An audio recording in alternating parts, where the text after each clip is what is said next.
Kevin Jackson Radio Show.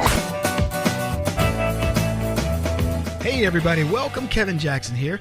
The Democrats are gleeful that there's been another school shooting. This one happened in California. A gunman killed 4 people in a remote Northern California community.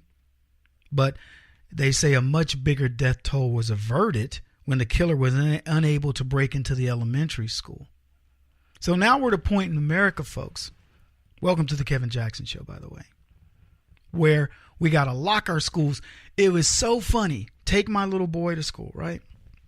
Don't really notice. You drop the kid off. I got stuff to do, whatever. And my son, he says to me one day, I was taking him, he says, "Dad, school's like a prison." And I went, "What?" He goes, "Yeah, it's like a prison." He goes, "You can't get out." He goes, "Look, it's fenced off over there. This is where we play." And I looked around. I went, whoa, it is like a prison. I remember my schools, no fences whatsoever.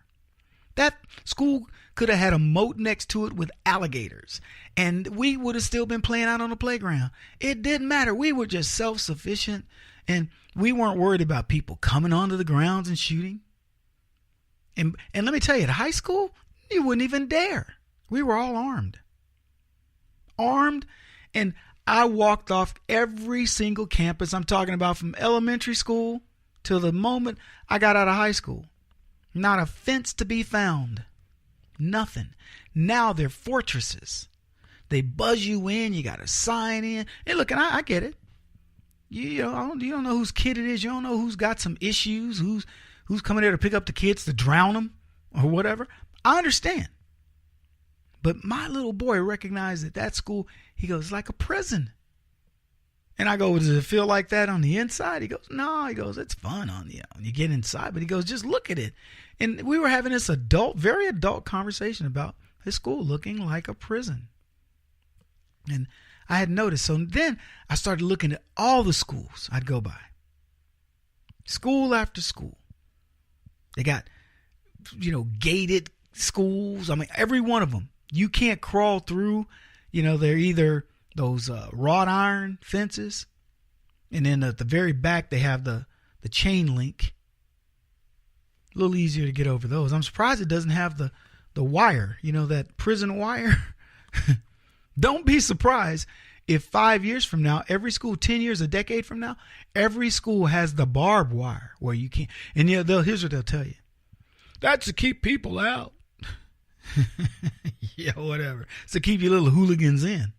It'll start in the cities. Yeah, it'll just be for the black kids, the incorrigibles, the Latinos and the black kids. And then they'll go, "We got to put that down out in the suburbs.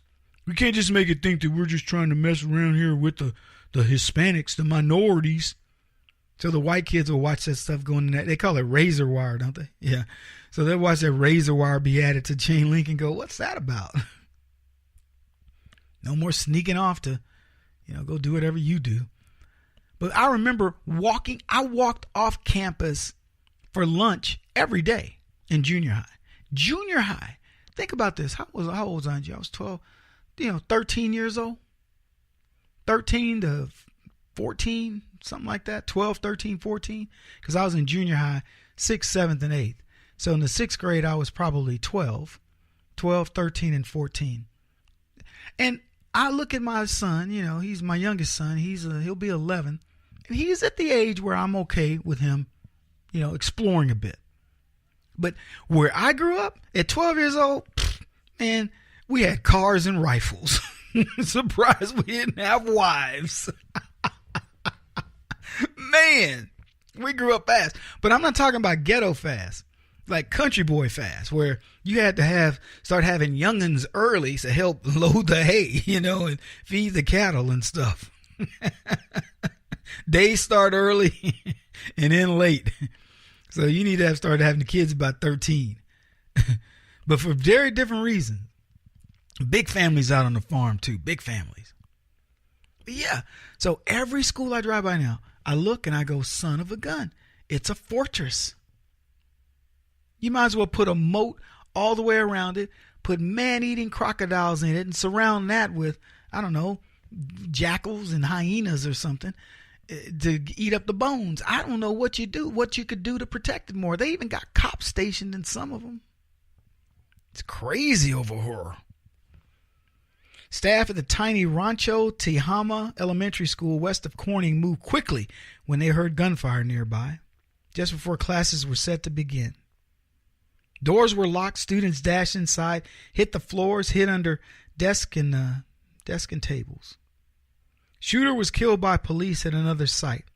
Rammed a stolen pickup through the school's locked gate, walked into the schoolyard, fired his rifle through windows and walls. He tried doors, but the buildings at the Rancho Tehama Reserve School were secure. Only an outside bathroom was open, but the gunman found no one there. After about 6 minutes, he left, apparently frustrated. By the way, Biden made a comment about, what was the last shooting that we had? Whatever it was. He said something along the lines that the guy who killed, had to do with, I think it's something in Texas, but he says the guy, it was a church shooting. He says the guy who killed him shouldn't have had a gun. What's Biden saying? Maybe we should have killed a lot more people. I'm telling you guys think I'm kidding. I've said it 100, if not 1,000 times. The left love this mayhem. They love this. They love that there's a school shooting. And this isn't on Obama's watch. They can blame this on Trump. They can blame it on the guns, the NRA. Look at all these fools that have killed people with the NRA, with their guns. Serial killers. Not one of them's a member of the NRA. My friend Dana Lash asked a question on Twitter. Name me one shooter that's killed that's a member of the NRA. I don't think there was one. I think she asked the question knowing the answer. They love this. The left love this strife. Told you guys, a truism of the left is they thrive on chaos. They don't like things to go smooth. When things are on the up and up, you run your business legit, you raise your kids to be fair, to not cheat, whatever, they hate you. Look at you, Mr. Goody Two-Shoes, sanctimonious. Man, 4 people died. Anyway, it's a horrible tragedy. They don't even know the gunman's motives. Maybe they do by now. I didn't follow the story beyond too much, but I know how they're going to try to milk it. That I know. Victims were chosen at random, so can't make it racial, can't make it gender-based or anything, but trust me, they will. So glad you're here. We'll be back in just a minute. This is the Kevin Jackson Radio Show. Do you owe back taxes to the IRS or state? The secret to avoiding the IRS nightmare is to seek professional representation. My friends at Security Tax Associates provide the most cost-effective and ethical representation in the industry while helping to avoid seizures, levies, and wage garnishments. Security Tax Associates is here to ensure that the appropriate steps are taken to permanently eliminate any possibility of future tax burdens once and for all. For a free, no-obligation consultation, contact Security Tax Associates, 844-779-4177. That's 844-779-4177. 844-779-4177. Or visit them at securitytaxassociates.com.